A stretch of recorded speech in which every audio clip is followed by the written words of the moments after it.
할렐루야. 아멘. 어젯밤에 잘 주무셨나요, 여러분?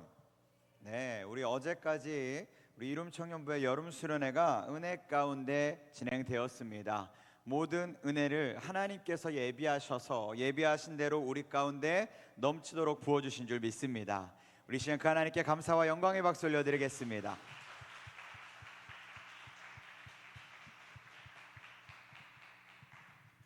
네, 저 역시 여러분들을 통해서 하나님이 부어주시는 많은 은혜와 도전을 경험하는 시간이었습니다. 너무 감사하고 너무 많이 사랑하고 축복합니다. 여러분과 함께 할 수 있어서 너무 귀한 시간이었어요. 함께하지 못한 지체들도 있어서 눈에 많이 밟혔습니다. 아마 저만큼 여러분 스스로도 아쉬웠을 거라고 생각해요. 그 아쉬움이 있으시다면 여러분 또다시 우리에게 주어질 기회를 사모하시면서 그때를 기대하며 믿음으로 기도하며 준비하시기를 축복합니다. 다음 수련회에는 정말 누구도 빠짐없이 함께 참석하실 수 있기를 바라요. 1년에 몇 번 없는 시간입니다. 하나님 작정하고 은혜 부어주시는 시간인데 하나님은 저보다 여러분이 그 자리에 있기를 원하세요. 저는 그 자리에서 어찌 보면 가장 쓸모없는 존재입니다. 말씀드렸다시피 그냥 스피커에 불과해요. 은혜를 부어주시는 이는 따로 있고요, 은혜를 경험해야 될 대상은 따로 있습니다. 그러니 여러분들이 그 자리에서 가장 중요하고요, 앞으로는 여러분들이 그 자리를 그 어떤 시간보다 사모하셔서 더욱 큰 은혜를 더 많은 이들이 함께 누릴 수 있게 되기를 바랍니다. 아멘이시죠? 하고 싶은 말이 많지만 앞으로 또 이 많은 이야기들, 나눌 은혜들을 차차 나눌 수 있을 거라 기대하며 오늘 말씀을 좀 이어가도록 하겠습니다. 세상에 참 귀한 게 많이 있습니다. 여러분들은 뭐가 가장 귀하십니까? 본인의 외모신가요? 가족이십니까? 아니면 본인의 큰 키신가요? 저처럼 작은 사람은 키가 그렇게 귀하지 않습니다. 아니면 직업? 학력? 돈? 잠언 22장 1절에 이런 말씀이 있습니다. 우리 한번 잠언 22장 1절 말씀 같이 읽겠습니다. 시작.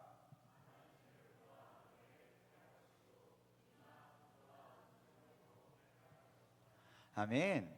잠언은 솔로몬이 하나님께 주신 지혜를 가지고 그 지혜의 말씀을 기록해낸 책이 바로 잠언입니다. 이 잠언서 22장 1절에 바로 이 말씀을 하신 거예요. 많은 재물보다 명예를 택할 것이요 은이나 금보다 은총을 더욱 택할 것이니라 라고 말씀하고 있어요. 무엇보다 더 뭐를 택하라고 말씀하냐면 은총을 택하라고 말씀합니다. 여기서 말하는 은총은 하나님이 우리에게 부어주시는 하나님의 은총을 의미해요. 그리고 2절에 이어서 또 이렇게 말씀하고 있습니다. 우리 2절도 읽습니다. 시작.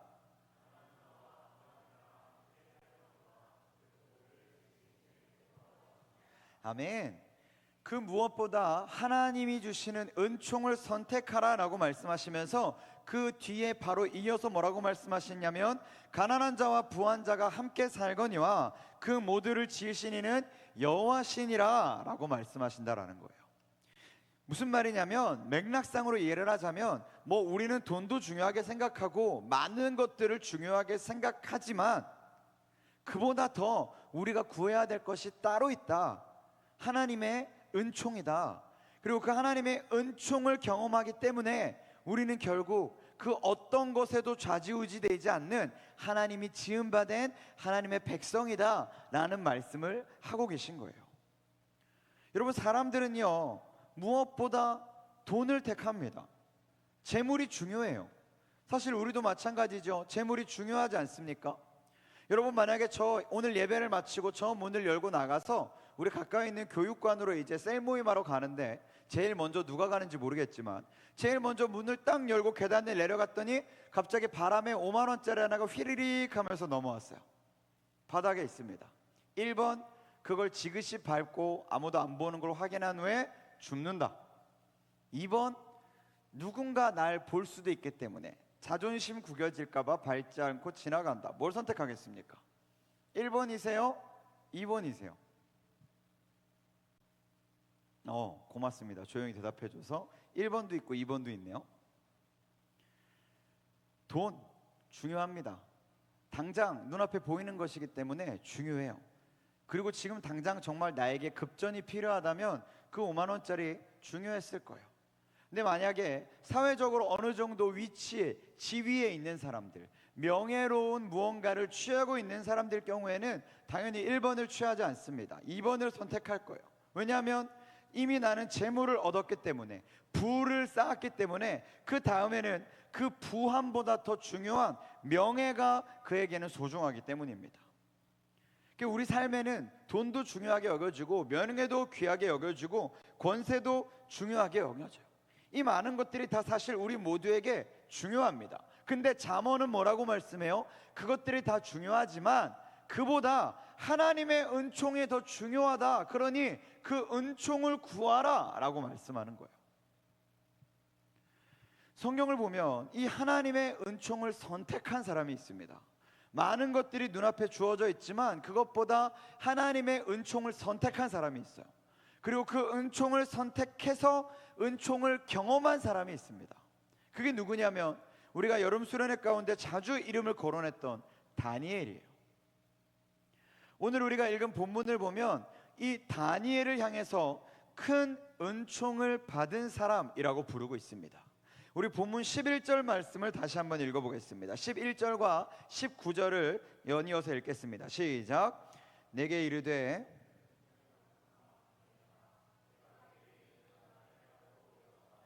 내가 내게 보내심을 받았느니라 하더라. 그가 내게 이 말을 한 후에 내가 떨며 일어서니. 19절입니다.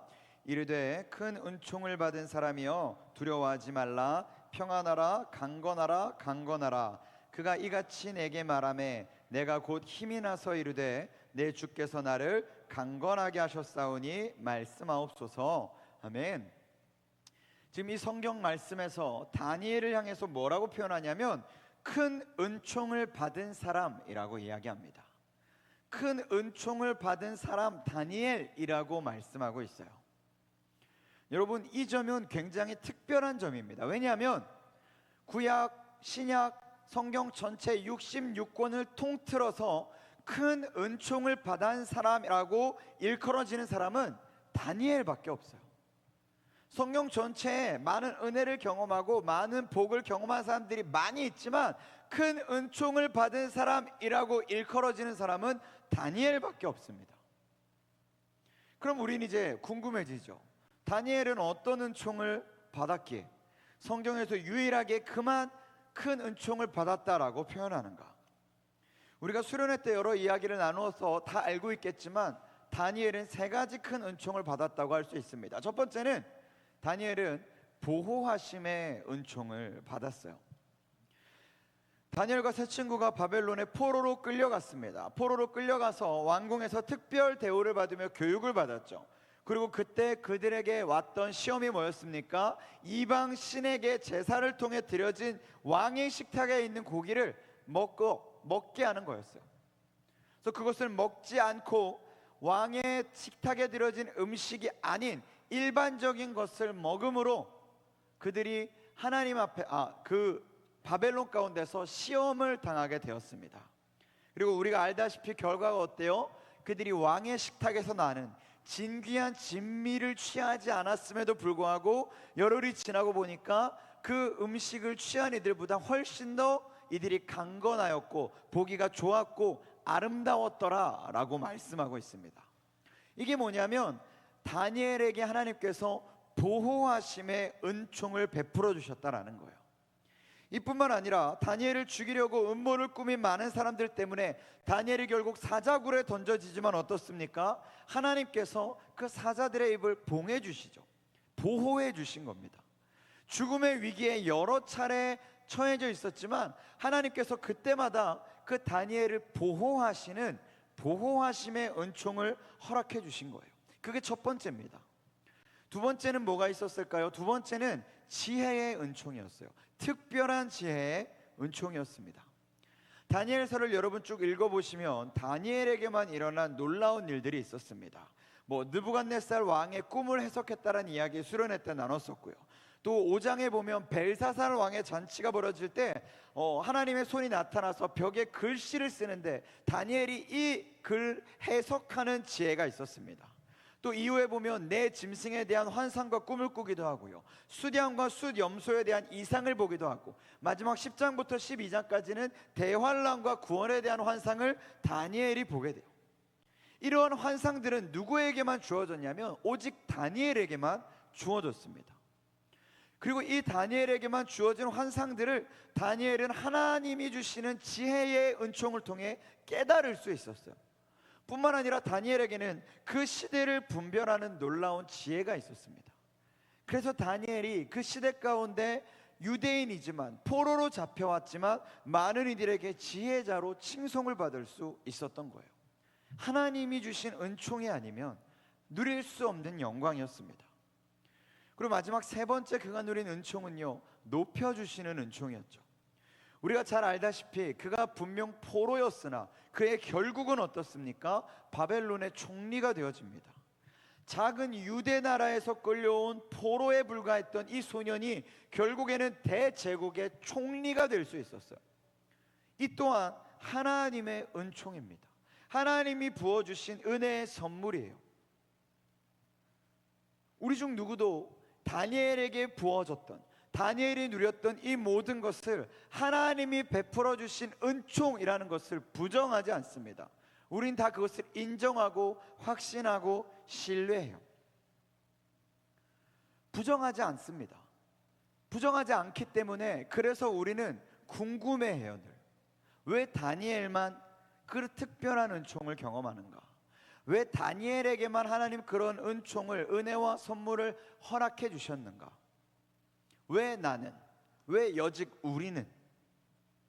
나도 그걸 사모하는데, 나도 그 은총을 누리길 원하는데, 우리 그런 질문들이 당연히 생기기 마련입니다. 그리고 우리가 수련회 때 계속 나누었다시피 그 이유는 크게 두 가지로 알 수 있어요. 다니엘서를 보면 그 첫 번째는 이것으로 정리됩니다. 그들이 다니엘이 은총을 누릴 수 있었던 이유 첫 번째는 거룩하게 살기로 뜻을 정한 사람이기 때문에 그래요. 슬기 말고 살기로, 거룩하게 살기로 뜻을 정했기 때문입니다. 여러분에게 질문 드립니다. 여러분, 이번 여름 수련회 가운데 우리가 결단을 다짐했습니다. 여러분, 거룩하게 살기로 뜻을 정하여 결단하셨습니다. 앞으로 그렇게 살기를 다짐하십니까? 여러분, 정말 그렇게 사시겠어요? 세상이 우리를 자꾸 부정하게 만들려고 발버둥 치는데, 여러분 그 가운데서 그럼에도 불구하고 거룩하게 살기로, 경건하게 살기로, 주님의 뜻을 따라 살아가기로 여러분 여전히 결단하고 계십니까? 어제까지의 수련에선 그렇게 다짐하고 고백하고 기도했는데 여전히 오늘도 그 고백이, 그 마음가짐이 동일하신가요? 동일하셔야 됩니다. 그 자리에서 100번 1000번 소리 지르는 건 거기서 끝나는 거예요. 살아내는 것이 그 은혜의 연속이고 그 은혜가 본격적으로 우리 가운데 시작되어지는 겁니다. 여러분, 그 은혜, 그 말씀, 그 믿음의 결단대로 오늘부터 살아내기를 시작하기를 축복합니다. 그렇게 사셔야 돼요. 더럽히지 않기로. 거룩은 사실 굉장히 복잡한 개념입니다. 거룩은 사실 사람인 우리가 다 이해할 수 없어요. 거룩은 오로지 하나님께만 있는 하나님의 유일하신 성품의 개념입니다. 근데 하나님만 가지실 수 있는 그 거룩을 우리가 그렇게 이루어 가려고 하면 사실 불가능해요. 우리는 거룩을 완전히 이루어낼 수 없습니다. 하나님이 우리에게 그 거룩을 완전히 허락해 주시는 그 마지막 때 주님의 영광 가운데 거하는 그때 우리가 그 거룩을 비로소 완성하게 되겠지만, 이 땅에 사는 가운데는 결코 쉽지 않아요. 이룰 수 없고요. 그럼에도 불구하고 우리는 그 거룩을 이루는 그날까지 이 일을 이루기 위해 달려가는 사람들입니다. 더럽고 추악한 우리의 모습을 하나씩 자꾸만 벗어내서 결국엔 그날에 그 완벽하신 하나님 나라에 가장 어울리는 사람이 되도록 우리를 자꾸 연단해 나가는 과정이 신앙생활이에요. 다니엘은 그 신앙생활의 가운데서 자신을 더럽히는 이 세상적인 모든 유혹과 미혹들에 자기의 몸가짐과 마음가짐을 더럽히지 않기로 뜻을 정했습니다. 사실 다니엘이 정한 것이 별로 대단해 보이지 않을 수 있어요. 그 음식 안 먹는 게 뭐 어때서요? 우리도 그러는데요. 뭐 저는 술 안 마셔요. 저는 담배 안 피워요. 저는 마약 안 합니다. 저는 뭐 제사 때 뭐 드려진 뭐 그런 거 안 먹어요. 여러분 그렇게 이야기할 수 있어요. 근데 목요일 날 밤에도 말씀드렸다시피 여러분 이건 그냥 음식 한두 개 가리는 거 정도가 아니거든요. 편식하는 정도가 아니라 완전히 나의 생존과 직결되는 문제였습니다. 생존과 직결돼서 안 먹으면 죽을 수도 있는 상황인데 그럼에도 불구하고 뭘 선택하냐면 차라리 굶어 죽는 게 나음을 선택했다라는 거예요. 하나님이 기뻐하지 않는 일로 호의호식하기보다 하나님이 기뻐하시는 일을 함으로 차라리 굶어 죽는 일을 선택했기 때문에 하나님이 다니엘을 기뻐하셨다라는 겁니다. 다시 질문드립니다. 여러분은 어떤 선택을 하시겠어요? 하나님이 기뻐하지 않지만 호의호식하고 배부른 삶을 선택하시겠습니까? 아니면 하나님이 너무도 기뻐하시지만 배고프고 쫄쫄 굶는, 굶어 죽을 수도 있는 그 비루한 삶을 선택하시겠습니까? 후자를 선택할 수 있기를 축복합니다. 여러분이 그렇게 선택하기로 결단하신다고 해서요, 여러분 굶어 죽지 않습니다. 하나님은요, 여러분들이 배 쫄쫄 굶어가며 정말 배가죽이 등가죽에 붙는 걸 보고 하하 너 잘 살고 있구나 기뻐하신 분이 결코 아니세요.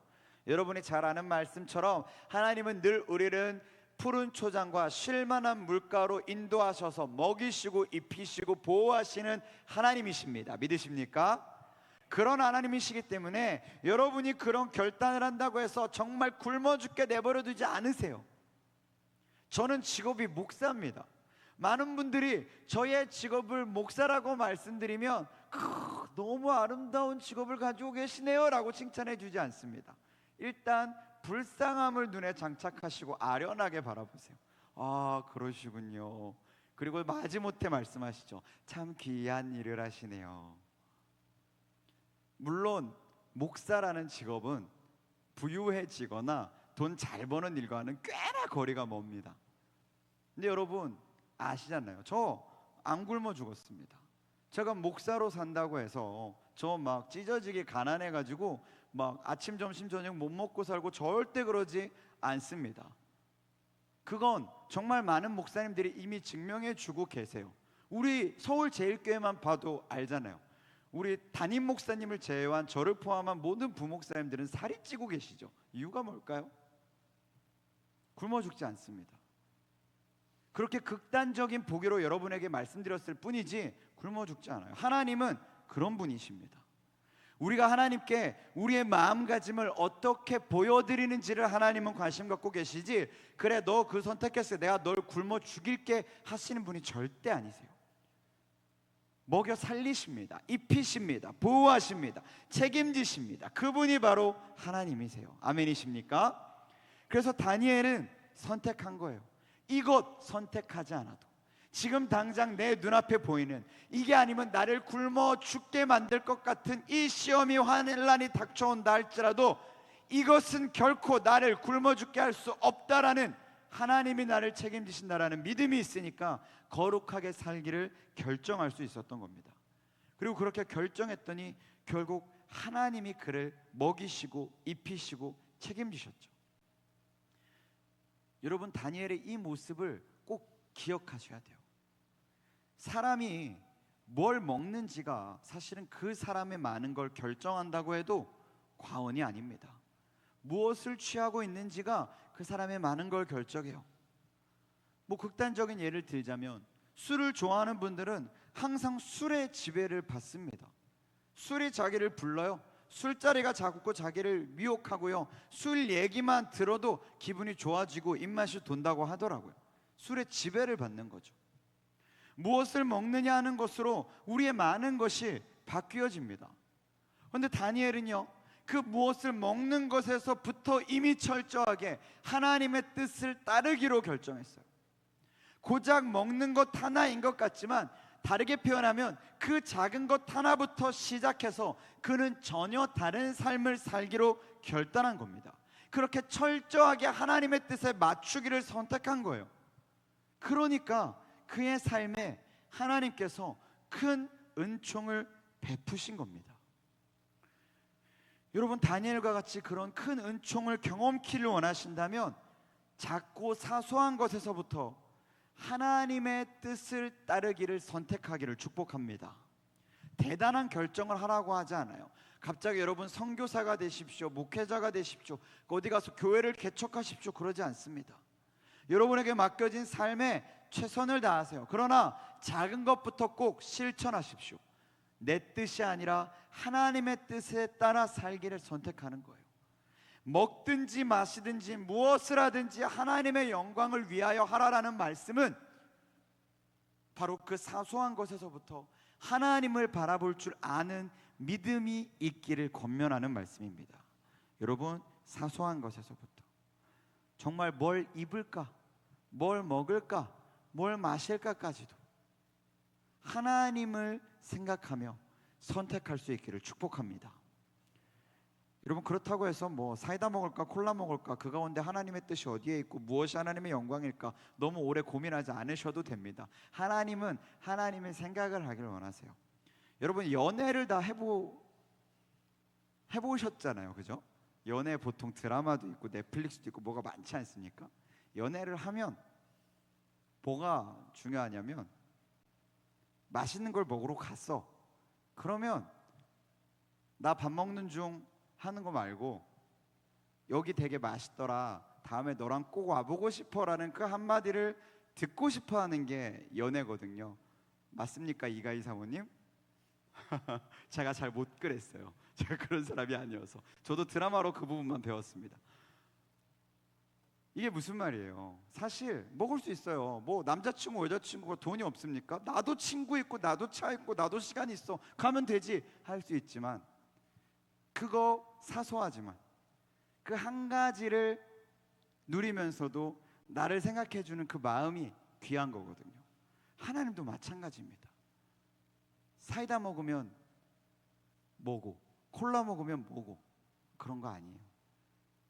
무엇을 선택하든지 그것 가운데서 그 사소한 것에서도 하나님을 발견하고 하나님을 떠올리고 하나님을 생각하고 보고 싶어하는 그 마음을, 그 사랑의 마음을 하나님은 우리에게 갈구하고 계신 겁니다. 여러분, 그 마음을 하나님께 드리시기를 축복합니다. 두 번째로 다니엘은요, 기도하는 사람이었습니다. 그는 기도하는 사람이었기 때문에 그 하나님의 큰 은총을 받은 거예요. 여러분, 기도는 너무너무 강력한 그리스도인의 무기입니다. 믿으십니까? 우리 이미 기도에 대해서는 많이 이야기했고요, 기도에 대해서는 정말 많이 나누었어요. 그래서 기도에 대한 이야기는 어쩌면 맨날 들어서 지루하다 싶을 수도 있는 이야기입니다. 그만큼 많이 들었죠. 그러나 결코 지루한 이야기가 아닙니다. 그만큼 기도는 확실하고 강력한 무기이기 때문에 그래요. 사실 어떤 사람은 이렇게 말할 수도 있어요. 기도한다고 뭐가 달라집니까? 그 까짓거 기도 몇 분 한다고 뭐가 그렇게 큰 대단한 역사가 있나요? 별거 없던데요? 라고 이야기할 수 있어요. 심지어 다니엘의 상황은 어땠어요? 다니엘은 그 별것 아닌 기도하다가 목숨을 잃을 뻔했습니다. 다니엘이요, 하던 일이 있었죠. 예루살렘을 향해서 문을 열고 창문을 열고 하루에 3번 하나님께 기도하는 거였어요. 근데 여러분, 성경에 꼭 창문을 열고 기도하라고 말씀하지 않습니다. 그러니까 다니엘이요, 굳이 창문을 안 열어도 돼요. 바람 많이 불면 문 닫아도 됩니다. 이때 창문을 열고 기도했다라는 건 그 당시의 건물 구조나 이런 사회적인 모습들을 보면 다니엘이 창문을 열고 예루살렘을 향하여 기도했을 때 밖에 있는 사람들이, 지나가는 사람들이 다니엘이 기도하는 모습을 볼 수 있는 구조였어요. 그러니까 어떻게 보면 그의 기도가 많은 사람들에게 이미 보여지는 기도였습니다. 그렇다면 뭐 외식하는 기도 이런 개념 전혀 아니고 볼 수 있는 기도였어요. 근데 꼭 사람들이 봐야 되는 거 아니잖아요. 만약에 왕이 그런 조서를 내려서 기도하는 사람들을 끌어가다가 죽인다라고 했으면 다니엘은 문 닫고 기도했어도 됐어요. 이거 정말 사소한 일이거든요. 그냥 문 닫고 기도해도 되고 아니면 남들 안 볼 때 기도했어도 됩니다. 방법이 여러 가지가 있을 수 있어요. 여러분 회사 생활하거나 학교 생활할 때 어때요? 사람들이랑 같이 밥 먹을 때 밥 먹기 전에 기도하는 거 들키기 싫어가지고 괜히 하품하는 척하면서 잠깐 기도했다 눈 뜨고, 뭐 떨어진 거 줍는 척하면서 기도하다 눈 뜨고 하시잖아요. 마찬가지거든요. 이거 사실 얼마든지 표현을 바꿔서 양보해도 되는 부분일 수 있고 타협할 수도 있는 부분이에요. 그렇게 타협하고 양보하는 게 어찌 보면 지혜롭고 현명해 보이는 부분일 수 있습니다. 근데 다니엘은 어땠어요? 그러질 않았어요. 진짜 무식할 정도로 타협과 양보와 거리가 멀었습니다. 하던 대로 문 열고 하던 대로 하루 3번 예루살렘을 향해서 기도했어요. 그리고 그 일 때문에 목숨을 잃을 뻔했습니다. 멍청하고 미련한 일 아닌가요? 근데 바꾸어 생각하면 다니엘의 믿음은요, 그 작고 사소한 것조차 세상에게 하나님이 기뻐하지 않는 마음에 빼앗기고 싶지 않을 만큼 하나님을 향한 사모하는 마음이 있었던 거예요. 이거 잠깐, 이거 조금 내가 이렇게 내어준다고 티가 안 날 수도 있는데 그 조금도 내어주고 싶지 않을 만큼 하나님께 온전히 드리고 싶은 그런 거룩한 욕심이 그에게 있었던 겁니다. 그러니 창문 닫을 수도 있는데 조금 각도를 조정할 수도 있는데 안 하는 거예요. 시간을 바꿀 수도 있고 형태를 바꿀 수도 있는데 안 하는 겁니다. 하나님과 약속했으니까 예루살렘을 향하여 하루에 3번 그 일을 하는 거예요. 그 작고 사소한 것 때문에 죽을 수도 있는데, 목숨이 위태로워지고 있는데도 불구하고 차라리 이것 때문에 내가 죽으면 죽었지 하나님을 서운케 하고 싶지 않은 마음이 그에게 있었던 겁니다. 그러니 기도하기를 멈추지 않은 거예요. 심지어 여러분, 이때 다니엘이 했던 기도가 어떤 기도였는지 아십니까? 다니엘은 물론 자기의 개인적인 기도의 제목도 있었고 우리와 같이 개인과 또 그가 속한 어떤 것들에 대한 기도 제목이 당연히 똑같이 있었을 거예요. 그리고 적어도 다니엘이 기도하는 사람이었던 이상 그는 또한 무엇을 위해 기도했냐면 그가 지금 포로로 잡혀있는 이 바벨론을 위해서도 기도했을 겁니다. 이해가 되지 않는 부분이지 않습니까?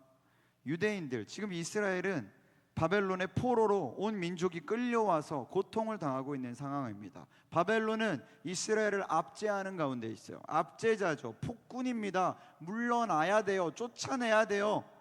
누가 봐도 싫어하고 혐오하는 대상이겠죠. 근데 그들을 위해서도 기도하는 거예요. 여러분은 어떠십니까? 여러분의 그 혐오의 대상, 원수 같은 존재들을 위해서 여러분 기도할 수 있으신가요? 나를 노력하고 빼앗는 저들을 위해 기도할 수 있으세요? 저도 사실 못합니다. 어려워요. 쉽지 않습니다. 근데 여러분, 뭐가 예뻐서 뭐가 좋아서 그렇게까지 기도해야 하나 싶지만 사실 그것이 우리 기도의 특권을 부여받은 그리스도인 기도의 사명자들의 의무이자 임무입니다. 여러분, 이 점은 이해하려고 하지 마시고 기억하셔야 돼요. 우리는 나라와 민족과 세계와 열방을 위해서도 세밀하게 기도할 수 있는 사람들이어야 됩니다. 그것이 우리의 기도의 의무이자 임무인 거예요. 그냥 우리에게 기도할 수 있는 특권만 주신 것이 아니라 내가 너에게 이러한 특권을 허락하여 준 것은 그 기도의 능력을 가지고 앞으로 이렇게 기도해 가길 원한다라는 마음으로 하나님 우리에게 베풀어 주신 겁니다. 그러니 여러분, 우리가 기도할 수 있는 그리스도인이라면 우리 이 나라와 민족을 위해서도 기도할 수 있어야 돼요. 위정자들을 위해서도, 세워진 리더들을 위해서도 기도할 수 있어야 됩니다. 전에도 한번 성경 공부 시간에 나눴는데 여러분, 기도할 때 여러분의 직장 상사가 마음에 안 들어도 그들을 위해 기도할 수 있어야 돼요. 여러분의 부하 직원이 엠지랍시고 마음에 안 들어도 그를 위해 기도할 수 있어야 됩니다. 여러분의 동료를 위해서도, 여러분의 공동체를 위해서도, 또 가까운 데 세워진 여러 리더들과 지도자들과 목회자들을 위해서도 여러분 기도하셔야 됩니다. 그가 마음에 들건 안 들건 그들을 위해 기도하는 건 우리에게 맡겨진 사명이에요. 그러니 여러분 기도하셔야 됩니다. 뭐라고 기도해야 될까요? 하나님, 저 리더는 도저히 아닌 것 같습니다. 차라리 쫓아내 주세요. 제가 어떻게 잘 메꿔볼게요. 그런 기도 말고요, 하나님의 뜻대로, 하나님의 방법대로 주님이 세우셨으니 주님의 지팡이와 도구로 아름답게 쓰임 받을 수 있기를 축복합니다. 주님 그를 들어 사용하여 주시옵소서. 여러분, 그렇게 기도하셔야 됩니다. 그게 하나님이 우리에게 베풀어 주신 기도의 특권이고 사명인 거예요. 다니엘은 지금 그 기도를 하는 겁니다. 그렇게 기도한 거예요. 느부갓네살이 악하지만 하나님을 조롱하고 비방하고 비난하며 이 이스라엘 나라를 압제하는, 좀 나쁘게 말하면 괴물 같은 존재지만 기도하는 거예요. 그렇게 기도하는 중에 결국 그렇게 기도했기 때문에 그는 사자굴에 던져지는 그런 일들을 경험하게 됩니다. 얼마나 억울해요. 얼마나 분통 터지겠습니까? 그렇다고 그가 기도하는 일을 후회했을까요? 아니요, 적어도 그러지 않았을 겁니다. 성경이 이 이야기들을 자세하게 다루지 않지만 우리는 다니엘이 그 기도를 통해 그 하나님이 주시는 놀라운 은총을 누리고 있었다라는 걸 다니엘 전체를 통해 발견하게 되므로 우리는 알 수 있게 되는 거예요. 그게 하나님께서 기도하는 자에게 주시는 은혜인 겁니다. 사랑하는 여러분, 그 은혜를 사모하신다면 저와 여러분도 기도하는 사람이 될 수 있기를 축복합니다. 여러분, 기도하는 사람들이 되십시오. 얼마나 자주, 얼마나 많이, 얼마나 기도에 열심을 내시는지 전 잘 모르겠습니다. 근데 아마 절반가량은 일주일에 한 번 이 시간에 기도하실 거예요. 나머지 기도의 시간은 식사 시간, 아침에 일어났을 때, 잠자기 전, 뭐 그것도 안 할 수도 있죠. 하셔야 됩니다. 기도하는 것만큼 귀한 일이 없어요.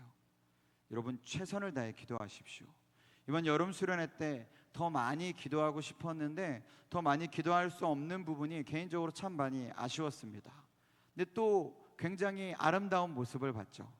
우리 둘째 날 함께 침묵하며 자유롭게 기도하기를 권면했어요. 그리고 그렇게 기도하기를 시작했을 때 정말 많은 청년들이 끝까지 기도의 자리를 남아 하나님 앞에 기도하며 부르짖었고, 또 그 기도하는 지체들을 나의 연약함으로 방해하지 않기 위해 배려하고 세심하게 움직이는 여러분의 모습을 봤습니다. 그거 굉장히 성숙한 모습이에요. 그거 굉장히 잘하신 겁니다. 제가 이미 많은 분들께 이 이야기를 가지고 여러분을 칭찬했어요. 정말 잘하신 거예요. 그렇게 기도할 줄 아는 청년이기에 감사하고, 그렇게 기도의 특권이 무엇인지를 알고 있는 청년들이기 때문에 감사했습니다.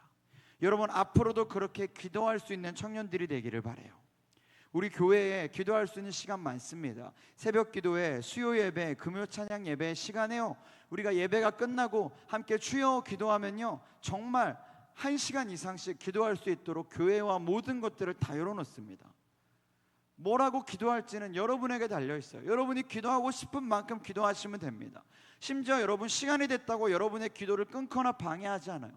자유롭게 기도할 수 있도록 더 배려하고 더 그렇게 신경 씁니다. 그렇게 기도하는 자를 후원하는 교회예요. 기도자를 세워나가는 교회가 우리 서울제일교회입니다. 얼마나 아름다운 교회입니까? 여러분, 기도할 수 있어요. 그러니 기도의 자리로 나아가기를 힘쓰십시오. 수련회 때만 기도하고 1년에 2번 그렇게 기도하지 마시고요, 매일, 매 순간, 매주 그렇게 기도하려고 애쓰고 발버둥 치십시오. 이 기도의 자리, 심지어 뭐 새벽 예배, 수요 예배, 금요 예배 저는 시간이 안 맞습니다. 그럼 시간 날 때라도 교회 찾아오세요. 우리 교회 오시면 기도할 수 있도록 이 본당은 또 여러분을 위해서 오픈되어 있습니다. 교회 기도하려고 왔어요 하면 문 열어드려요. 겨울엔 춥다고 하면 난방기 제공해드리고, 여름에 덥다고 하면 에어컨도 켜드립니다. 그런 교회예요. 그렇게 기도하는 한 사람 한 사람이 귀하니까. 이미 많은 성도님들은 그렇게 기도하고 계십니다. 저는 여러분도 그렇게 기도할 수 있게 되기를 바라고 있어요. 여러분, 그런 기도자가 되시기를 축복합니다.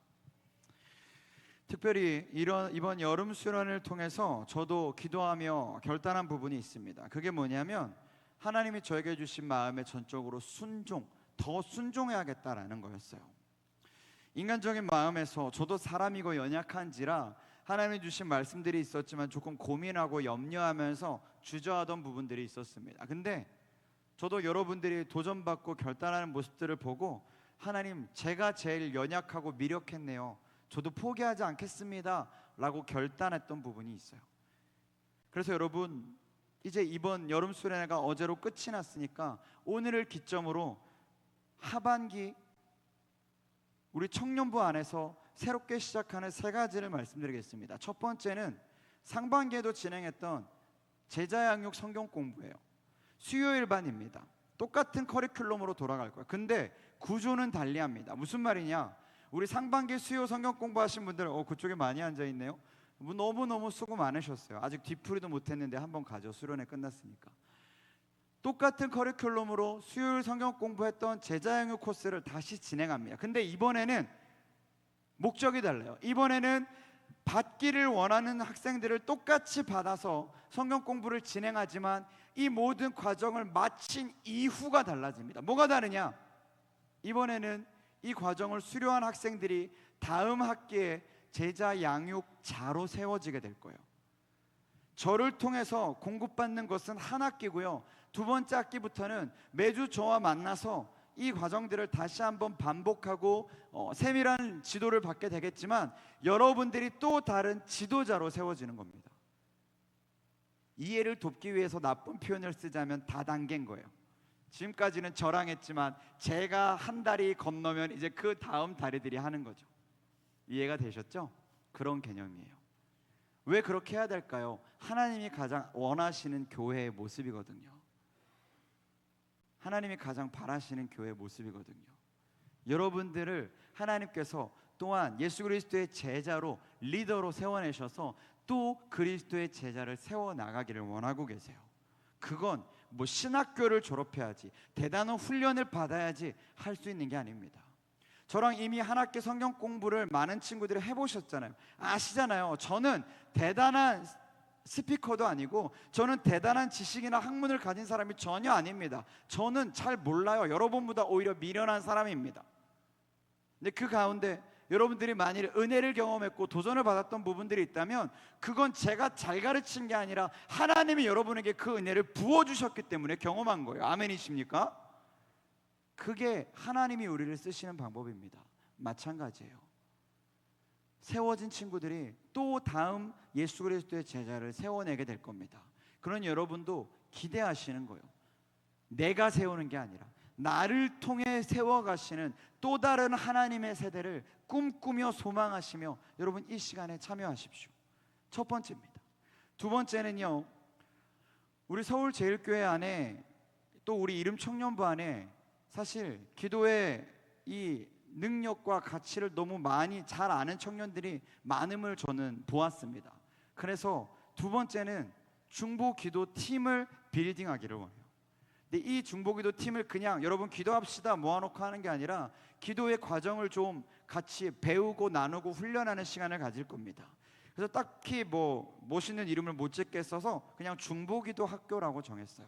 두 번째 성경 공부 클래스는 중보기도 학교입니다. 기도에 대해서 배우기를 원하는 학생, 청년들 얼마든지 참여 가능하고요. 또 이렇게 같이 참여함으로써 함께 기도하는 법을 훈련하는 청년들을 통해서 우리 이름 청년부 안에 중보기도 팀이 세워질 겁니다.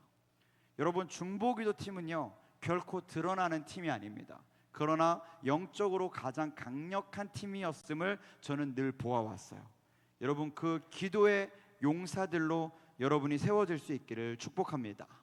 세 번째는요, 전도반이에요. 전도팀을 세웠으면 좋겠습니다. 전도는 우리 모든 그리스도인의 사명입니다. 모든 그리스도인에게 맡겨진 일이에요. 그리고 여러분들을 신방하고 이야기를 나누면서 많은 청년들이 이미 그 전도의 자리에서 전도의 싸움을 하고 있다는 이야기들을 들었습니다. 그래서 개인적으로는 그 친구들을 위해서 이름 불러가면서 기도하고 있어요. 하나님, 그 전도 대상자들이 예수 그리스도의 피 묻은 복음을 경험케 되길 원합니다. 정말 기도하고 있어요. 빼먹지 않고 기도하려고 애쓰고 있습니다. 부단히 노력하고 있어요. 그 기도 하나님 응답하실 것을 믿습니다. 제가 여러분들과 함께 이 전도반을 한다는 건 마찬가지예요. 결국에는 청년부 안에서 전도의 사명을 가진 이들이 전도팀으로 세워지는 것을 목표로 하고 있지만 여러분들에게 전달되는 내용은 이겁니다. 전도에 대해서 배웠다고 100명을 전도할 수 있게 되는 게 아니에요. 전도를 배웠다고 1000명을 전도하게 되지 않습니다. 어떻게 보면 전도를 배우고 전도를 훈련받아도 1명을 전도하지 못할 수는 있어요. 그러나 장담컨대 전도를 배우고 나면 전도를 포기하지 않기 때문에 결국 전도하지 못하는 영혼이 없게 되는 줄 저는 믿음으로 확신합니다. 전도가 어려운 이유는 포기하게 되기 때문에 그래요. 전도하다가 잘 안 되니까 그냥 포기하고 언젠가 되겠지 안일하게 내팽개치기 때문에 그래요. 여러분, 끝까지 포기하지 않으면요, 전도는 하나님이 가장 기뻐하시는 역사이기 때문에 하나님이 역사하셔서 이루어내시는 가장 아름다운 일입니다. 그래서 전도는 배우고 나면 100명을 전도하지 못하지만 결국에는 영혼 구원을 이루어내기 때문에 승률 100%의 전도자가 되는 거예요. 여러분, 이 일을 꿈꾸시기를 축복합니다. 과장인 것 같으세요? 아닙니다. 포기하지 않으면 실패란 없어요. 이 세 가지 반 모두 동일하게 진행될 거고 인원 제한 없이 진행될 겁니다. 많은 지체들이 함께하면 또 그거대로 즐거울 거고요. 적은 수가 모여도 또 그 적은 수로 인해 하나님이 더욱 세밀하게 역사하실 것을 믿기 때문에 저는 두렵지 않습니다. 모두가 이 일에 기쁨으로 참여할 수 있었으면 좋겠어요. 우리가 수련회 때도 이 말씀을 나눴지만 다시 한번 이 말씀을 나누고 싶습니다. 이사야 60장 22절입니다. 함께 읽겠습니다. 시작.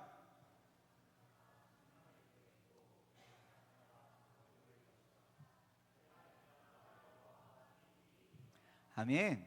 성경은 말씀합니다. 작은 자가, 아무것도 아닌 자가 1000명을 이루고 그 약한 자가 또한 강국을 이루도록 여호와 하나님께서 속히 이루리라고 우리에게 약속하여 주셨습니다. 하나님의 약속은 능히 이루어지는 줄 믿습니다. 그러면 우리는 어떻게 해야 될까요? 그 작은 자가 되기를 결단하는 거예요.